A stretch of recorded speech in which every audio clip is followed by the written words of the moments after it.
You are listening to the strongest podcast in CrossFit. This is the Type 1 Lifting Podcast.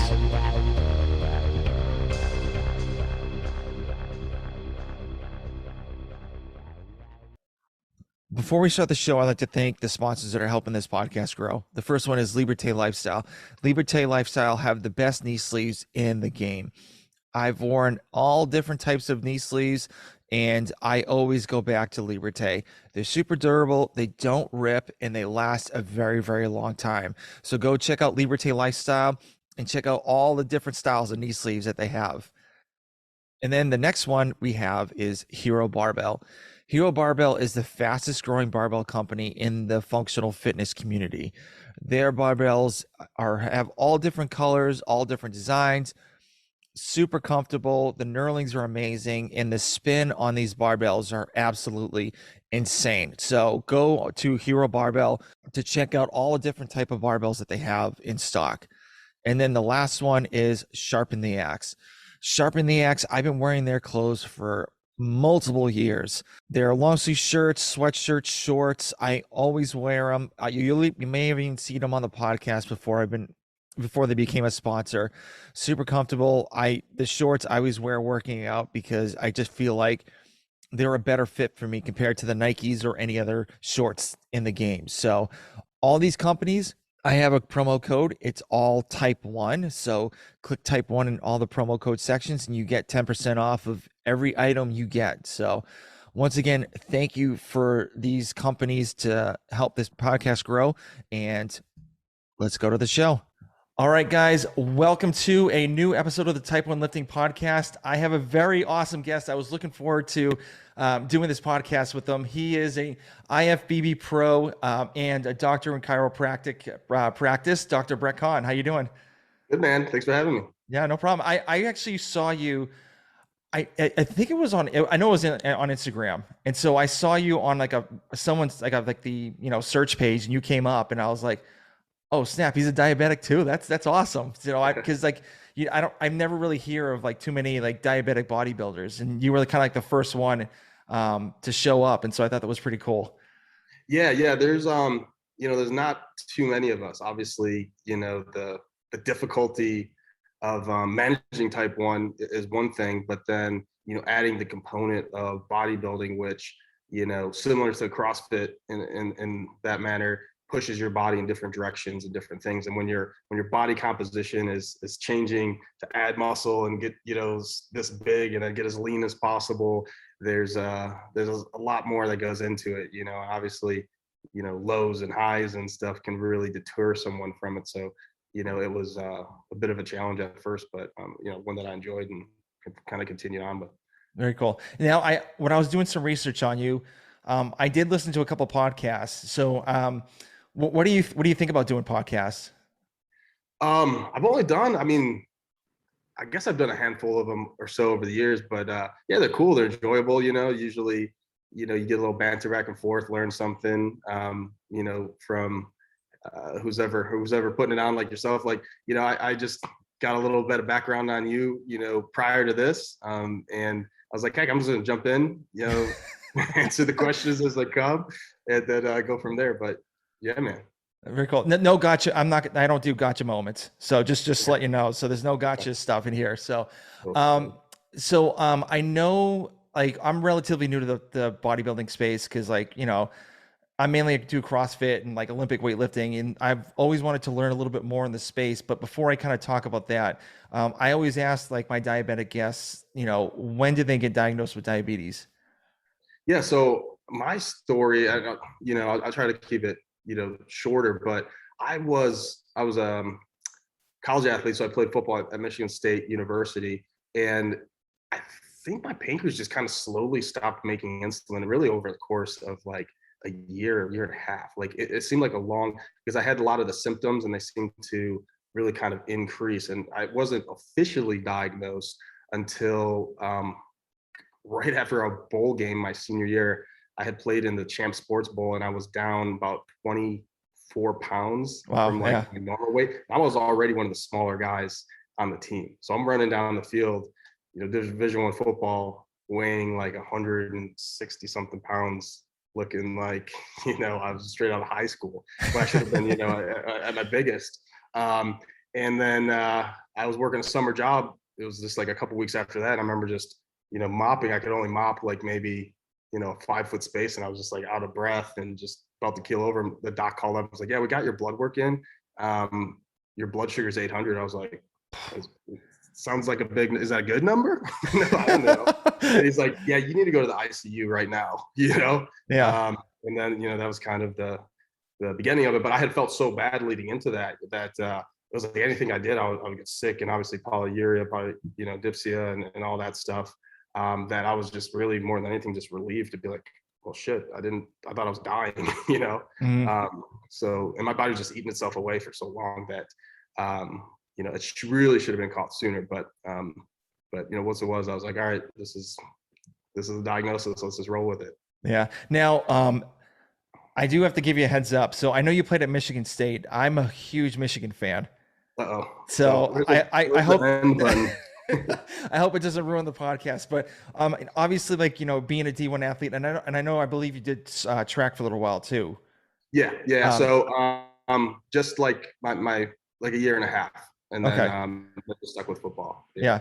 So obviously, when you got diagnosed with diabetes, it was kind of like a little bit of a relief that you knew actually what was going on. So how were you handling, your diabetes throughout the whole, like, the next season or whatnot? Yeah. So I mean, the unfortunate thing is that it was right after my senior season, like literally like a week or so after. So it was kind of sad in the fact that I was playing more as like a sophomore, junior, but it was like halfway through my junior year, my senior year. I was just trying to survive, practices. Like, I mean, I was like, just on the brink of dying. And the crazy thing was, I remember we were doing summer conditioning, and I'm trying to eat more than anyone on the team. I'm talking about, we got guys 320 pounds. I would eat 3 massive plates of food every single time I sat down. And the more I ate, the more weight I lost. And I remember this, thinking like, this is weird. Like, the more I'm eating, the more weight I'm losing, because the blood sugar was just going crazy, right? Nothing was being absorbed.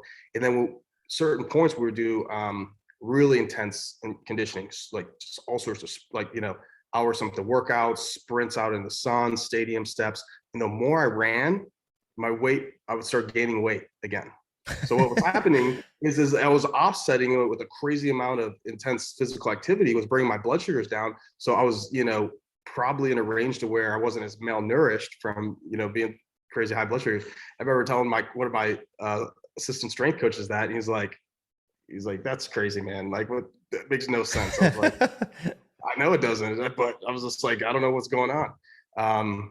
So yeah, it wasn't until just after that. And then, I guess I was lucky enough in the way that we had some nutritionists on staff. And at that point, the docs were kind of like, shit, we missed this, which is like, I mean, it's the biggest red flag in the world if you know the symptoms.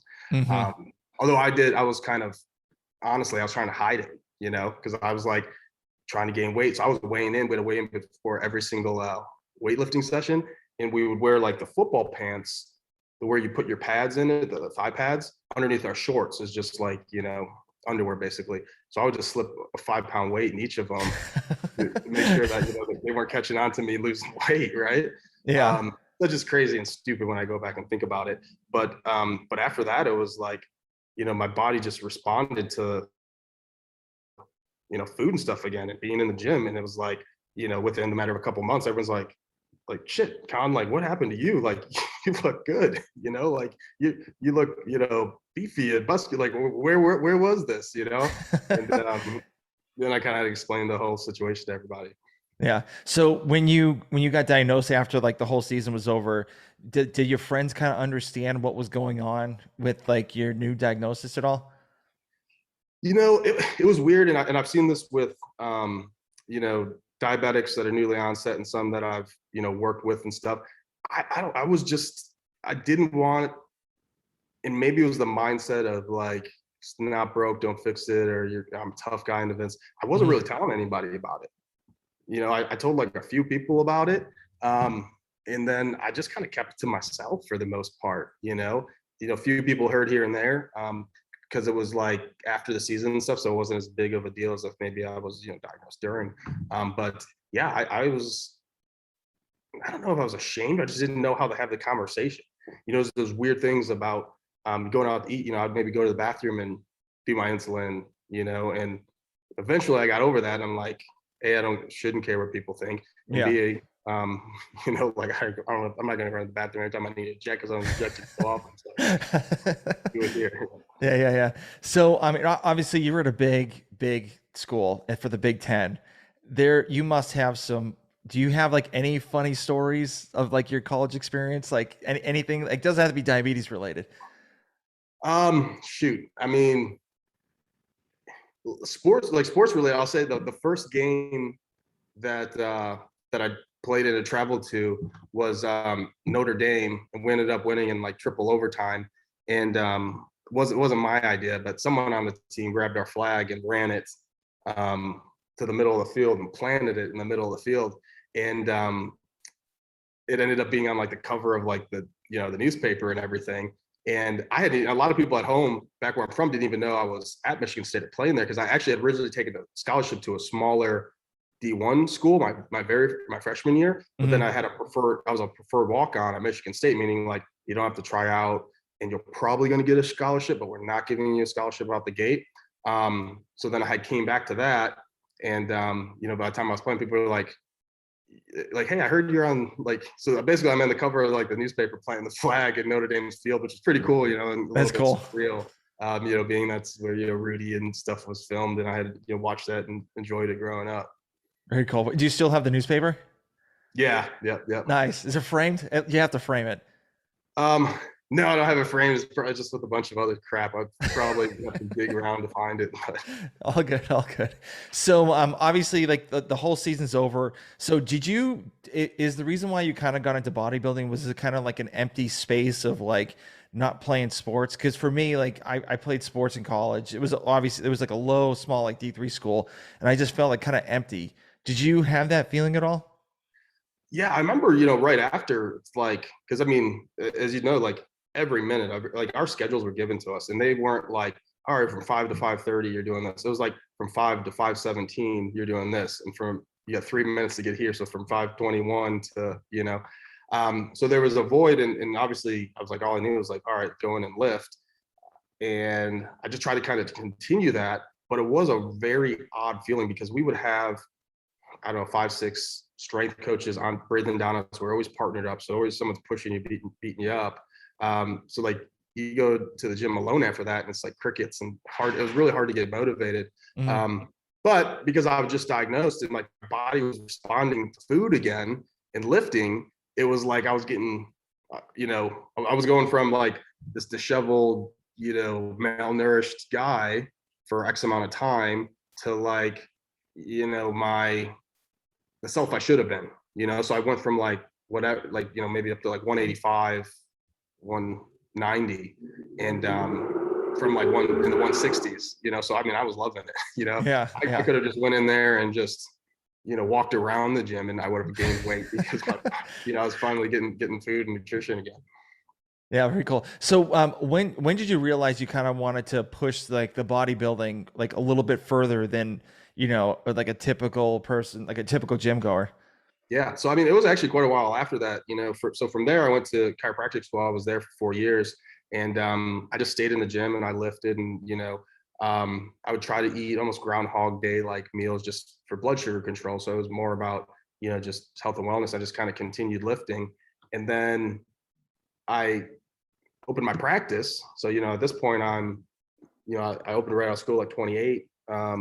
And, I'd seen a show locally, and I looked, and there was the men's physique division, which is more of like the cover of like Men's Health, like you wear the board shorts, you don't have to wear like the bikini bottoms and stuff. And I was like, that's cool. I think I could, maybe do that. Maybe I'll put it as like a bucket list thing.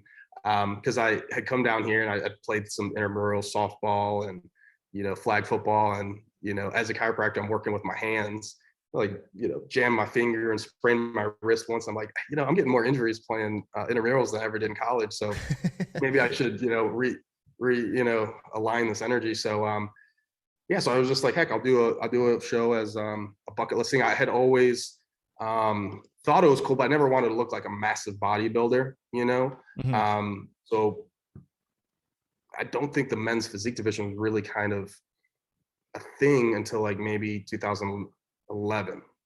And then at that point, it was kind of like, oh, it's like, bodybuilders without legs, they don't train legs. And it kind of had that kind of stigma around it. But yeah, so I did my first local show and ended up winning it. And I remember talking to the judges after, like, yeah, you got a real good look and good structure and stuff.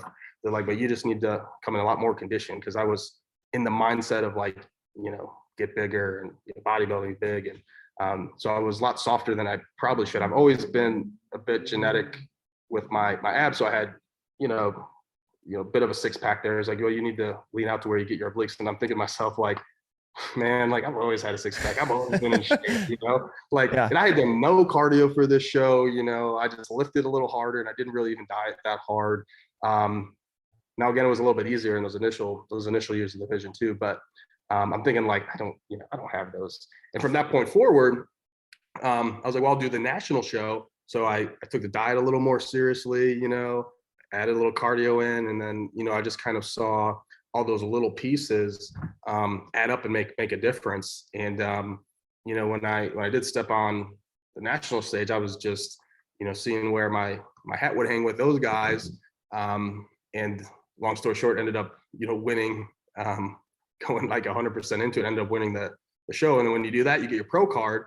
So at that point, I'm like, well, now I guess I have to see what these how I do against the pros. And one thing led to another there. Placed in top 5 in a bunch of pro shows, did the Arnold, got some sponsorships with supplement companies and things like that.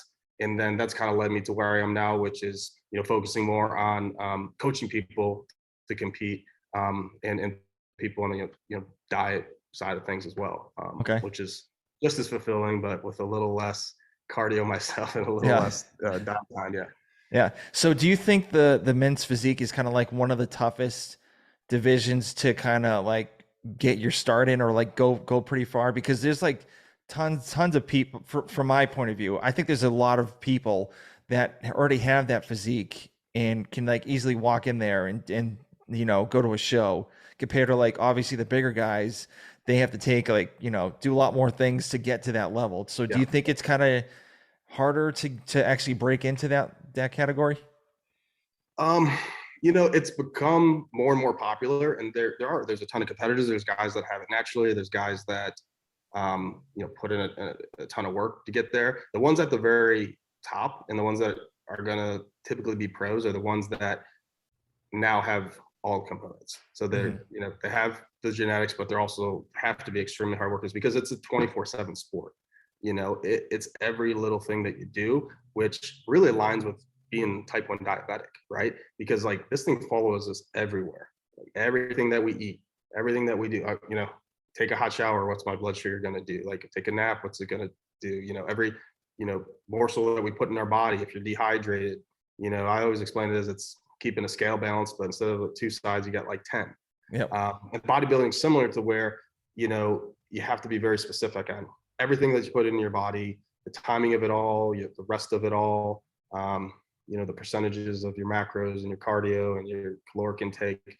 So it's very detailed in that way, which I was, kind of doing to an extent with just managing diabetes, to where, a lot of it meshed well for me. So it's difficult in that sense. But what I always tell people too is, if you're going to be wanting to step on stage, the beauty of the sport is it's really you versus you, right? You get to be the clay, and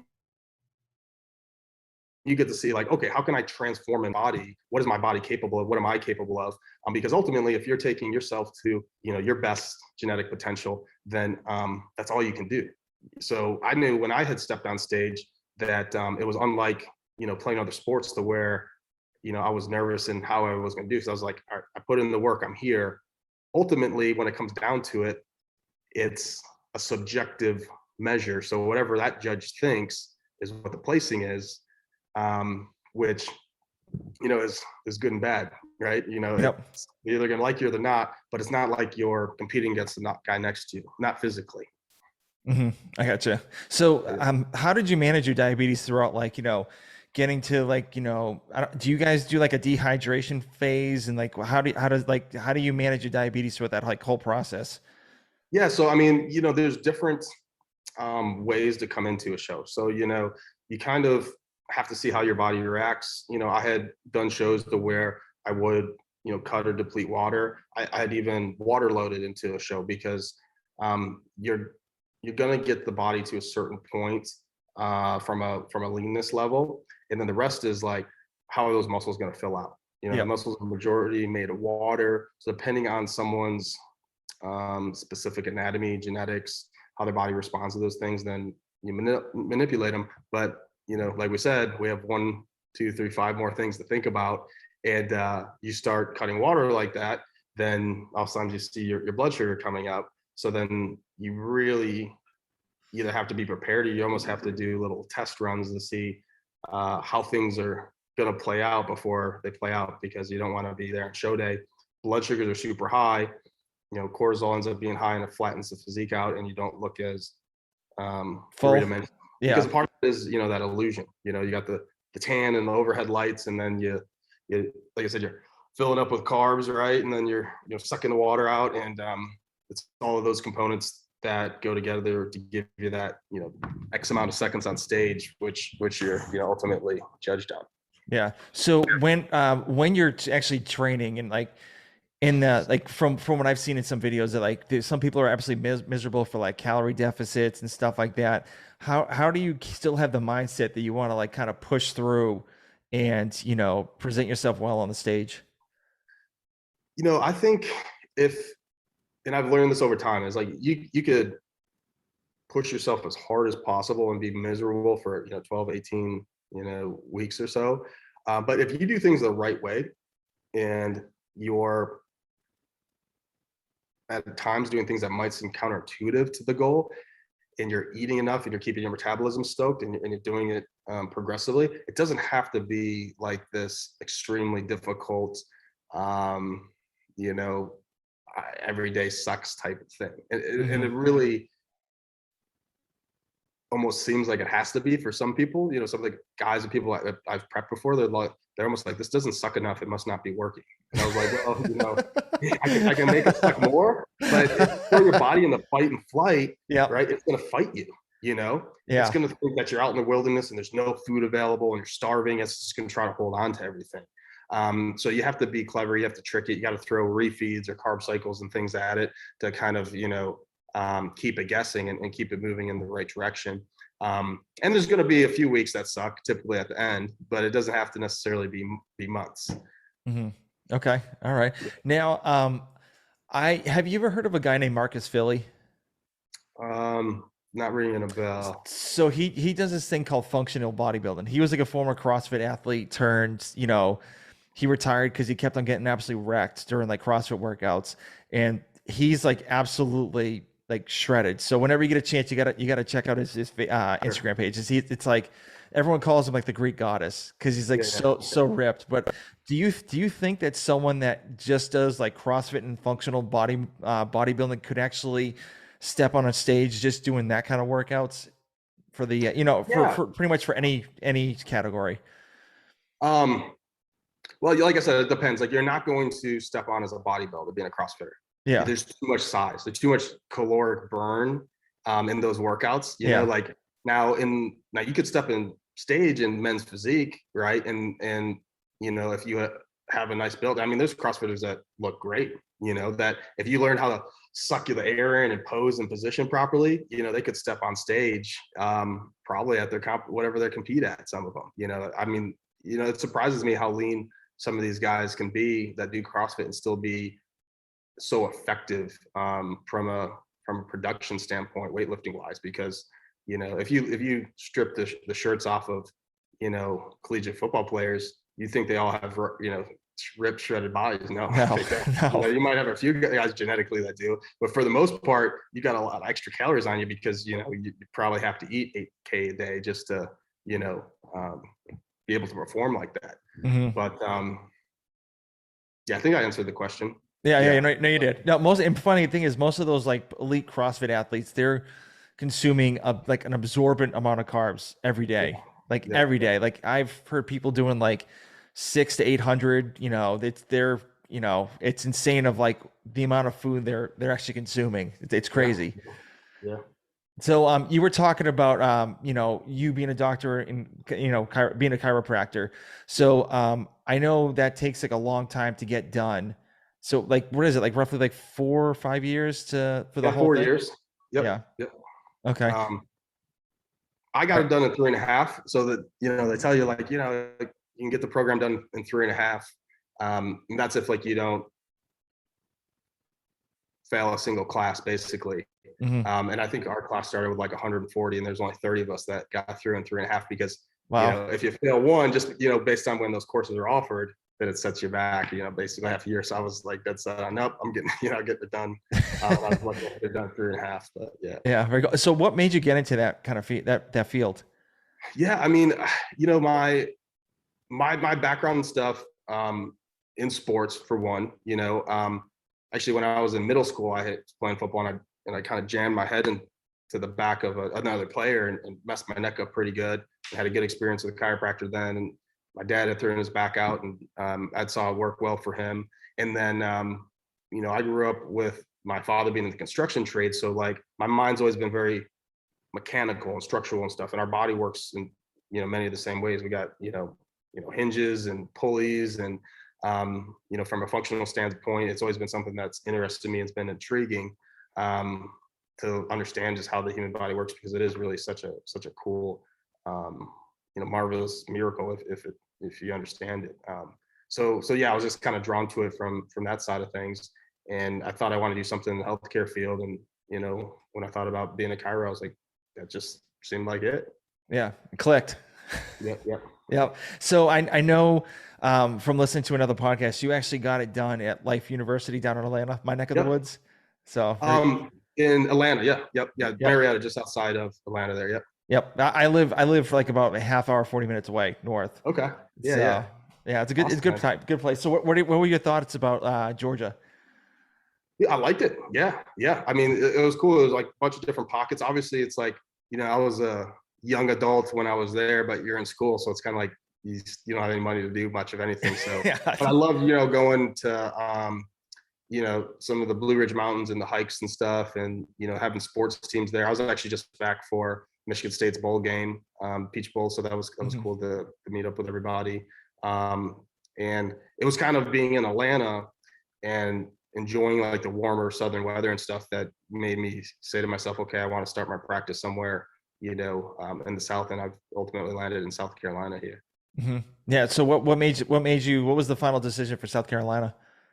Just be by the beach, warm weather, golf, um, basically those things. Yeah. Yep. Very cool. Very cool. Now, I mean, I've heard some chiropractor horror stories before, and like what makes you different compared to like anybody else?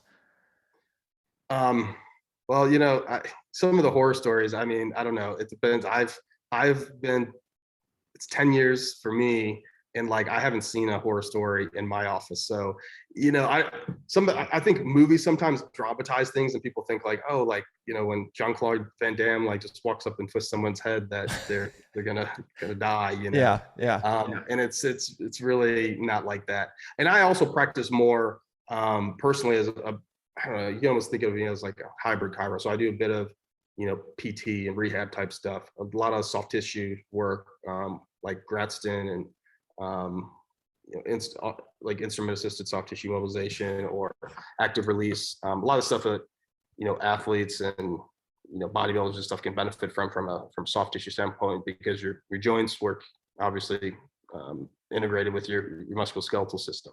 So Hmm. if one's not working right, the other's affected. So try to make sure that we cover all the bases. Hmm. Very cool. Now, do you get mad when someone doesn't call you doctor at all?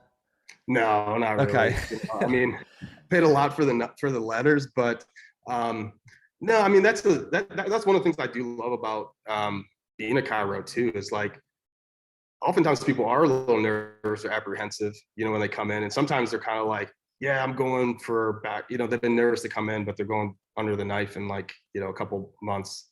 And they're kind of like, I figured I'd give it a try now. So it's cool when you're able to help someone out like that. And they're kind of like, oh, wow, like this really works, and they usually like laugh. And then people like to come see us, which is neat, So like, I enjoy it. I mean, like my patients, and the ones that come for like more wellness care, they've been seeing me as things spring up, or just, from time to time to make sure they're moving better. And, it's neat because I've garnered those relationships with all sorts of people. Yeah. I've never been to one. I've always wanted to go to one. I don't know. I just never pulled the trigger. Yeah, some of the old school guys are, in my opinion, and not to bash the profession, but yeah, every profession has theirs.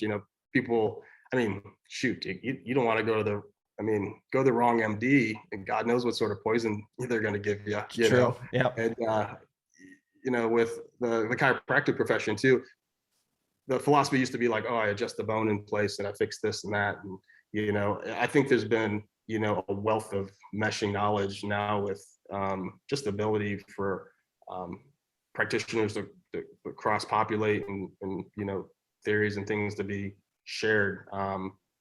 It's almost where like doctors of physical therapy now are doing a lot more manual therapy and stuff that chiros are doing, and chiros are doing a lot more of the PT stuff, which has been interesting and cool to see. Yeah. That's always the direction that I've wanted to see the profession go. I would actually love to be able to prescribe certain medications, for certain things. So if someone is in a ton of pain and they need like an anti-inflammatory painkiller, it'd be nice to say, okay, you can just get it here. I'm gonna give you a limited amount, and I'm really going to preach about like, let's use this to just get you out of severe pain, so that we can maybe work on the issue and get you feeling better. Versus like, here's a script for 90 of them, go get addicted. Yeah. At the same time, I wouldn't want my malpractice insurance to be as high as Yeah, I'm a big, I don't like taking anything. I'm a big fan of like, working it out in like mobility or anything like that, just to kind of, heal myself instead of like, just popping Advil or whatever, icy hots and stuff. It's like, I don't think it's worth it. It's better to kind of move and, get better that way. Well, yeah, I would say it should be a hierarchy, right? And I'll use this with my patients sometimes. Like if I was there and I was standing on your toe right now, your toe's gonna be hurting, right? Like, what's the most logical thing for you to do? Move. You're not gonna say like, damn, Brett, my toe's hurting me. Like, will you pass me some Advil? And you're like, okay, give me something stronger. All right, it's working, but it's still there. All right, we're gonna go and we're gonna inject the toe, and you're like, that's toe feels good now for 2 days, right? But now the toe's coming back. It's like, okay, we're gonna go in and we're just gonna do a little dissection of a nerve, and but then you have another issue. It's like, okay, well, let's cut let's see if structurally, physically, we can just get me off the toe, push me back, right? And that's sometimes when joints and muscles or postural components to it, or something's not moving correctly. If you can do that, then that's where you should start, which isn't always the case, because you have a limitation of matter, right? If someone's joint or back is degenerated to a certain extent, you may be able to get them out of pain, you may not be able to, but those tools are always there, but they can be a little more risky and a little more dangerous. Yeah. Okay. All right. Very cool. Now, I kind of want to go back to the bodybuilding real quick, because I forgot to add this question. So, I've actually seen some YouTube. When I was doing some research on you, I saw some, YouTube videos of you during like bodybuilding.com, the YouTube channel, like working out with like other bodybuilders. Yeah. Who was like one of your most favorite, bodybuilders to train with, like it could be for like the day, or, if someone's close by it, like which one was like really stuck out to you? Like, man, like this is like being in another level. Yeah. I would probably say like Ryan Terry, who's won, the men's physique, Arnold, and, you're always a contender at Olympia, or Sadiq, Sadiq's, one of the most classic, I think, physiques, from our era that would probably go, he'll be like he's basically the Frank Zane of our time. Him and I had both actually had the same coach when I was competing, which is also a cool part of the sport, is the, networking and, relationships and stuff that you build over time. But yeah, those guys, probably both of them. Yeah. Yeah. Okay. Very cool. Now, obviously, like it's kind of like a one-on-one person, but like, do you like get friendships throughout the whole process? Like, have you like met like some like good friends be like, hey, I know this guy, you know, he's a great guy, you know, stuff Oh like yeah. that. Yeah. Yeah. Yeah. Yeah. I mean, yeah, all those guys, I have their numbers, and you know, when you do what we do as like bodybuilders and stuff, it's kind of like you and I. Like before we met, we're in a club together. Yeah. We're like when diabetics. Like we have that like unspoken relationship to where like, okay, I know what this guy goes through on a daily basis, and you kind of have that connection from a humanistic standpoint. And to be able to be as dedicated and put in the time and hours that it takes to be at that level and compete at that level, you have that mutual respect and understanding for each other too. And when you get up there with some of those top guys, and I had a period of time when I was competing at that level, but with all that I do now, it's like is either going to be that or run my practice and coach people. And Hmm. I took my genetics as far as I could, and I was like, all right, tip the hat. The guys are getting too big for me, and Yeah. now I'll go on and coach. But yeah, so yeah, I've been lucky enough to make a good bunch of relationships. Very cool. Now you talk about coaching. So, what made you get into coaching pretty much? Yeah, I mean, I had been cultivating, I guess, the knowledge from playing days to education to understanding more about nutrition, and then taking courses in endocrinology, physiology, all these things. So like it was kind of there on an underlying basis. Actually, I had even without any certification when I was in college, Michigan State would train a couple people here or there, and Hmm. just enjoyed that. So once I got a bit of a name competing and stuff locally, people would ask me to coach them, and then I just kind of started taking people on from there, and usually keep it to a limited amount. In the past year, I've opened up more time to coach more people, which has been cool because I've been able to be more involved in stuff with it, which has been cool. Yeah. So, which is better, you winning on stage or seeing one of your proteges that you Yeah, coach win on stage? yeah. It's definitely seeing someone that I've coached win on stage. Yeah, 100%. It's always been like that, when whether it's like a family member or a friend, like or someone I've coached, it's just I don't know, it's emotionally just a different beast, Hmm. maybe it's a lack of control, when Yeah. you're there, but like you want them to win so bad, versus I've always been just at peace with like, all right, I'm cool, I'm eating my cheese, I'm gonna eat whatever I want after this, so I don't care what happens. um, but yeah, I mean, the people that I've been fortunate enough to help turn pro, like it's just been super super cool and super fulfilling, and yeah, memories I won't forget. And I Yeah. know those guys, it's a point in time in their life where you go through it with them, you push them to that point, to get their pro card, and you help someone realize a dream like that is pretty awesome. And I know they're appreciative of it, and we'll have that bond forever. Yeah, very cool. And I did hear in a podcast you were actually training another type 1 diabetic. Do you have like any other ones that you train? And like how do you handle their diabetes like while they're training? Yeah. Well, as you probably know, like everyone's diabetes is a little bit different. I probably have, mm, I- I've had more different points in time. I probably have 5 to 7, right now. Some are competing, some are just, lifestyle people. But everyone's a little bit different. I have a female competitor right now, who I've just started working with, and she has done an amazing job of keeping her blood sugars under control. But she's super low carb. She's maybe 15, 20 carbs a day. What? And yeah, and she has extremely tight, maybe the tightest blood sugars I've ever seen, to where she'll adjust down if she's at like 110. And I'm just like, so then so we're trying to formulate and change her plan and introduce some variants in her macro profile so that we can get her body maybe where it's going to look best on stage. Hmm. But it's been neat because I've been able to learn. I mean, she's had A1Cs in the fours, where most docs are probably like, okay, you're probably on the brink of hypo too often, and but she's done well with it, and we'll see where it goes. But and that's where I don't always try to impress 100% of what I would do, because everyone's body works different, and Yeah. it's worked well for her. She's got great control, but at the same time, probably because of and she's been a nurse and been in the diabetes education side of things too. She's scared crazy of carbohydrates.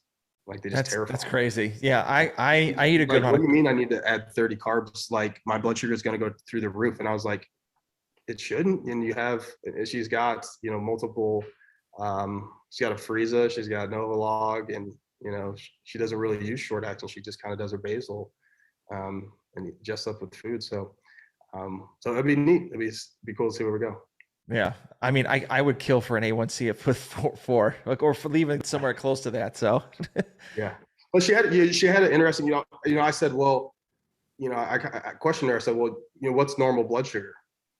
And she's like, 80 to 110. I was like, well, they say 80 to 120, right? So, if you're a little bit over that, or maybe you're high normal. And she's like, yeah, but I don't know if I believe that. And I was like, okay, I mean, I could also see where you're coming from. Like, these are studies, and these are normal ranges that are formulated by what population? yeah. Mm-hmm. Normal, healthy, functioning individuals. But these are normal, healthy, functioning individuals that are on Americanized diets, right? Yep. Like, yeah, maybe they're 30-something-year-olds, but they eat McDonald's and processed foods and all this crap. So, I think her philosophy is like, I feel like a tighter range of 70 to 100 in her mind is ideal. And it's hard to say this, what the research shows, as long as you're not risking losing your sense of hypoglycemia, and she's under good control, then I'd rather see that than someone that's like okay being in the low twos. Mm-hmm. Because ultimately that's the slow one that gets you. Yeah. Okay. All right. Very cool. So we're getting close to the end. So well, one other question about you being a coach before we do that. So, like, what is your because obviously, like, every coach has different styles of training. So what's your style of coaching? When it comes to like training, I'm a big variety guy. So with most of my clients, I'm going to be changing their plans every 3 weeks, and within that, we may see progressions of certain exercises, but oftentimes, like, the split's going to change. The body parts that we train together may vary. They're often in bodybuilding, they're going to be more body part specific, but like, there might be it might be a chest day, one time, and then arms are done a separate day, and then a different progression might be chest and triceps, or it might be opposing groups. It might be antagonist muscle group paired with it. And I believe in mixing up your rep ranges a lot, circuits and stuff closer to shows to help improve conditioning, things like that. Okay. All right, cool. All right. So here are the final questions. So do you have any goals for the rest of the year? It could be like personal or business wise. Yeah, I think I'm going to build the coaching a little bit more this year. It's been fun to kind of see it evolve in a more systematic in the way in which I'm doing it. Just with technology out there, I can get people plugged into the computer, with a Fitbit, to where I can see how many steps they're doing, and I can see all their food intake, and it's cool. It's like I'm the mastermind up here, and I can see all the variables. So I definitely want to grow that some more, and maybe do some more stuff like this, because I always do enjoy it. But sometimes I feel like I'm running around so much I don't have enough time to do similar. Yeah, no, I hear you.